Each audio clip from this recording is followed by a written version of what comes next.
ഈശോ മിശിഹായ്ക്ക് സ്തുതിയായിരിക്കട്ടെ. ഞാൻ മാണിപ്പറമ്പിലച്ചൻ. Liturgy class 40. ക്രിസ്തീയ രഹസ്യത്തിൻ്റെ ആഘോഷം. അങ്ങനെയാണ് ലിറ്റർജിയെ സഭ വിശേഷിപ്പിക്കുന്നത്. ക്രിസ്തീയ രഹസ്യത്തിൻ്റെ ആഘോഷം, the celebration of the Christian mystery. എന്തുകൊണ്ട് ലിറ്റർജി, എന്തിനാണ് ലിറ്റർജി എന്ന് തുടങ്ങുന്ന കത്തോലിക്ക സഭയുടെ മതബോധന ഗ്രന്ഥത്തിൽ 1066 മുതലുള്ള ഖണ്ഡങ്ങൾ. അതിൽ 1066 നമ്മൾ കഴിഞ്ഞ ക്ലാസ്സിൽ അതിൻ്റെ ആദ്യത്തെ ഒരു വചനത്തിൻ്റെ പകുതിയാണ് നമ്മൾ ധ്യാനിച്ചത്. ഞാൻ ആ ഖണ്ഡം ഒന്ന് വായിക്കുകയാണ്. ആദ്യം ഇംഗ്ലീഷിലൊന്ന് വായിക്കാം, പിന്നെ ഞാൻ മലയാളം പറയാം. എന്നിട്ട് അതിൽ ഉൾച്ചേർന്നിരിക്കുന്ന ചില പ്രധാനപ്പെട്ട പ്രസ്താവങ്ങൾ അല്ലെങ്കിൽ അതിൽ ഉള്ള പ്രമേയങ്ങൾ ചെറുതായിട്ടൊന്ന് പറയാം.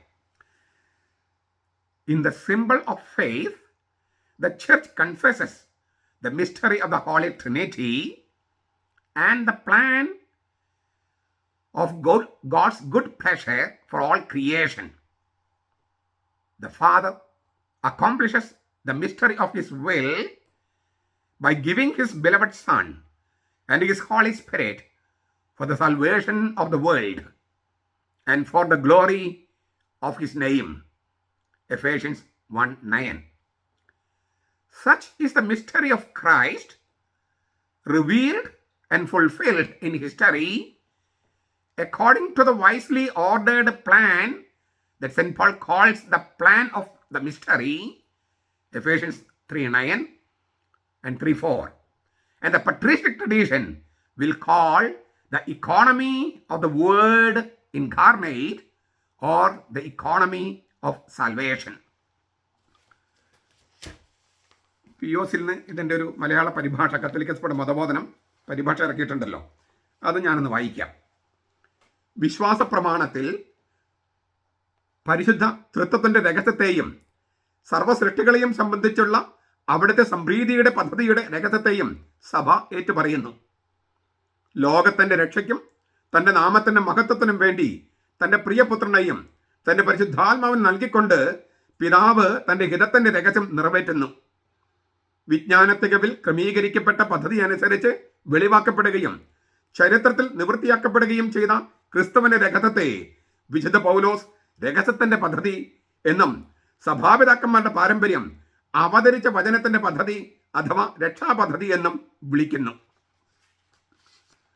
ഒരുപാട് ദൈവശാസ്ത്രപരമായിട്ട് വളരെ ആഴമുള്ള ഒരു ഒരു ഖണ്ഡമാണിത്. നമ്മൾ ഇന്നലെ കണ്ടു ദ സിംബിൾ ഓഫ് ഫെയ്ത്ത്, വിശ്വാസ ചിഹ്നം, വിശ്വാസ പ്രമാണം എന്നാണ് ഈ തർജ്ജമയിൽ കത്തോലിക്ക സഭയുടെ മതബോധനം പിയോസിൽ ഇറക്കിയിരിക്കുന്നതിൽ. ഞാൻ ഇന്നലെ ദ സിംബിൾ ഓഫ് ഫെയ്ത്തിൻ്റെ പല സാധ്യതകൾ പറഞ്ഞു. സിംബിളും എന്ന വാക്ക് അതെങ്ങനെയാണ് ഉത്ഭവിച്ചത്, അതിൻ്റെ അർത്ഥം എന്ത് എന്നെല്ലാം നമ്മൾ ചെറുതായിട്ട് ഇന്നലെ കണ്ടു. അതിൻ്റെ ആ വിശ്വാസ പ്രമാണം അല്ലെങ്കിൽ വിശ്വാസ ചിഹ്നം എന്ന് വിളിക്കുന്ന വിശ്വാസ പ്രമാണത്തിൽ നമ്മൾ എന്തൊക്കെയാണ് ഏറ്റുപറയുന്നത് എന്നതിൻ്റെ ഒരു രത്ന ചുരുക്കമാണ് ഈ ഖണ്ഡത്തിലുള്ളത്, 1066 എന്ന ഖണ്ഡത്തിലുള്ളത്.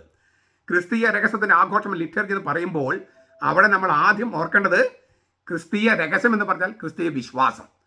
രഹസ്യം വിശ്വാസത്തെക്കാൾ വലുതാണ് രഹസ്യം. അപ്പോൾ അതിൻ്റെ ആഘോഷമാണിത്. ലിറ്റർജി എന്ന് പറയുന്നത് ക്രിസ്തീയ രഹസ്യത്തിൻ്റെ ആഘോഷമാണ്.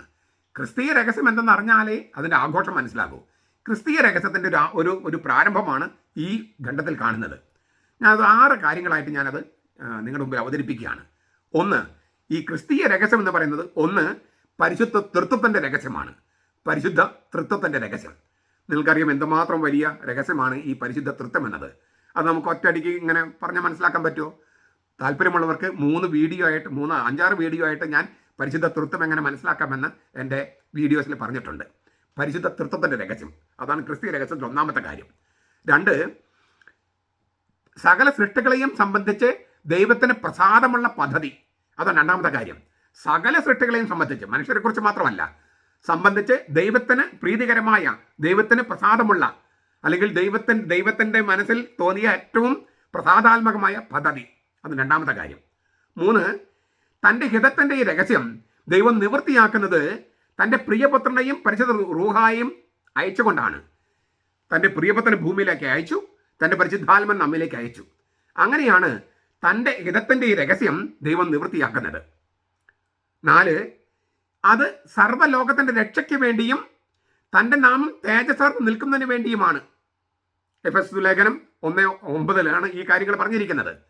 സർവ്വലോകത്തിന്റെ രക്ഷയ്ക്ക് വേണ്ടിയും ദൈവത്തിന്റെ നാമം തേജസാർ നിൽക്കുന്നതിന് വേണ്ടിയും എന്ന് വെച്ചാൽ ഏകസത്യ ദൈവം മഹത്വീകൃതനായി തേജസാറിന് തൻ്റെ സൃഷ്ടികളെയെല്ലാം രക്ഷിച്ച ആ തേജസ്സിൽ നിലനിൽക്കുന്നതിന് വേണ്ടിയാണ്. ദൈവത്തിന് തന്നെ ഖണ്ഡിക്കാനോ നിഷേധിക്കാനോ കഴിയാത്തത് കൊണ്ട്. അപ്പൊ സർവ്വലോകത്തെയും രക്ഷിച്ചുകൊണ്ടാണ് ദൈവം തൻ്റെ നാമത്തിന് തേജസ് നൽകുന്നത്. അല്ലാതെ സൂര്യൻ പ്രകാശിക്കുന്ന പോലെ ഇങ്ങനെ ആ തേജസ് അല്ല ഉദ്ദേശിക്കുന്നത്. സർവ്വലോകത്തെയും രക്ഷിക്കുന്ന ആ കർമ്മത്തിലൂടെയാണ് ദൈവത്തിൻ്റെ തേജസ് വെളിപ്പെടുന്നത്. 5, ദൈവത്തിൻ്റെ പരിജ്ഞാന തികവിൽ രൂപം കൊള്ളുകയും ചരിത്രത്തിൽ വെളിപ്പെടുത്തപ്പെടുകയും ചെയ്ത ക്രിസ്തുവിൻ്റെ രഹസ്യത്തിൻ്റെ ആഴം അത് എഫെസസ് ലേഖനത്തിൽ 3:4, 3:9 പൗലോസ് പറയുന്ന വാക്കാണ്. ക്രിസ്തുവിൻ്റെ രഹസ്യത്തിൻ്റെ ആഴം വെളിപ്പെടുത്താൻ വിശുദ്ധ പൗലോസ് അതിനെ ദിവ്യരഹസ്യത്തിൻ്റെ പദ്ധതി എന്ന് പറയുന്നു. ദിവ്യരഹസ്യത്തിൻ്റെ പദ്ധതി, രഹസ്യത്തിൻ്റെ കാര്യസ്ഥത എന്നും ചിലപ്പോൾ തർജ്ജമ ചെയ്യാറുണ്ട്. The plan of the mystery എന്നാണ് ഇംഗ്ലീഷിൽ തർജ്ജമ ചെയ്യുന്നത്, ഇംഗ്ലീഷിൽ കാണുന്നത്. പക്ഷെ നമ്മൾ ഇതിന് ഗ്രീക്കിലെല്ലാം ചെല്ലുമ്പോൾ പദ്ധതിയുടെ കാര്യസ്ഥത എന്നൊക്കെ അർത്ഥം വരാം. The plan of the mystery എന്ന് വിളിക്കുന്നു. എഫെസസ് ലേഖനം 3:9. സഭാപിതാക്കന്മാർ ഇതിനെ വിശേഷിപ്പിക്കുന്നത് മനുഷ്യനായി അവതരിച്ച ലോഗോസിന്റെ ഭരണവ്യവസ്ഥ എന്നാണ്. The economy of the Logos incarnate. അവതരിച്ച വചനത്തിന്റെ രക്ഷാപദ്ധതി എന്നാണ് ഈ POC തർജ്ജമയിൽ. ഞാനത് തർജ്ജമ ചെയ്യുക ഇങ്ങനെയാണ്: മനുഷ്യനായി അവതരിച്ച ലോഗോസിന്റെ ഭരണവ്യവസ്ഥ. The economy of the Logos incarnate. മനുഷ്യനായി അവതരിച്ച ലോഗോസ് വചനത്തിന്റെ ഭരണവ്യവസ്ഥ, ഇക്കോണമി ഓഫ് സാൽവേഷൻ. പ്ലാൻ മാത്രമല്ല, ഇക്കോണമി, ഭരണവ്യവസ്ഥ, വാചക്രമം, അല്ലെങ്കിൽ രക്ഷാഘടന, ഇക്കോണമി ഓഫ് സാൽവേഷൻ എന്നും വിളിക്കുന്നു. ഇത് ഈ സഭാപിതാക്കന്മാർ പൗലോസ്ലീഹായും കർത്താവും പരിശുദ്ധ തത്വവും ഒക്കെ പരിശുദ്ധാത്മാവും ഒക്കെ വെളിപ്പെടുത്തിയ സംഗതികളുടെ ഈ പൗലോസ്ലീഹ ക്രിസ്തുവിന്റെ രഹസ്യത്തിന്റെ ആഴം എന്ന് പറഞ്ഞല്ലോ. ക്രിസ്തുവിന്റെ രഹസ്യത്തിന്റെ ആഴം, അല്ലെങ്കിൽ പൗലോസ്ലീഹ പറയുന്നുണ്ട് ഈ ദിവ്യ രഹസ്യത്തിന്റെ പദ്ധതി, the plan of the mystery. ഇതെല്ലാം അരച്ചു കുറുക്കിയിട്ടാണ് സഭാപിതാക്കന്മാർ പറയുന്നത് മനുഷ്യനായി അവതരിച്ച ലോഗോസിന്റെ ഭരണവ്യവസ്ഥ, the economy of the Logos incarnate. മനുഷ്യനായി വന്ന ലോഗോസിന്റെ ഭരണവ്യവസ്ഥ. എനിക്കത് വളരെ ഇഷ്ടപ്പെട്ട ഒരു പദമാണ്. അല്ലെങ്കിൽ രക്ഷാഘടന, ദ ഇക്കോണമി ഓഫ് സാൽവേഷൻ.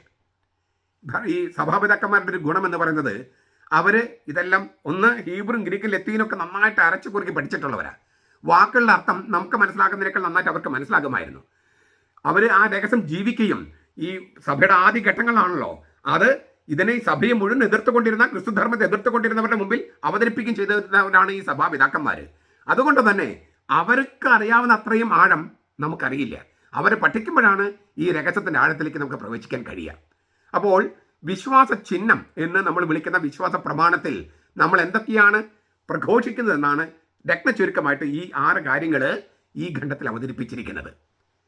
ക്രിസ്തീയ രഹസ്യത്തിൻ്റെ ആഘോഷമാണ് ലിറ്റർജി. ക്രിസ്തീയ രഹസ്യം എന്താണ്? അത് രത്നചുരുക്കമായി ഈ ഖണ്ഡത്തിൽ അവതരിപ്പിച്ചിരിക്കുന്നു. നിങ്ങളിത് എത്ര പ്രാവശ്യം കേൾക്കണമെന്ന് ഞാൻ പറയേണ്ട കാര്യമില്ല. കേൾക്കുക, വീണ്ടും കേൾക്കുക.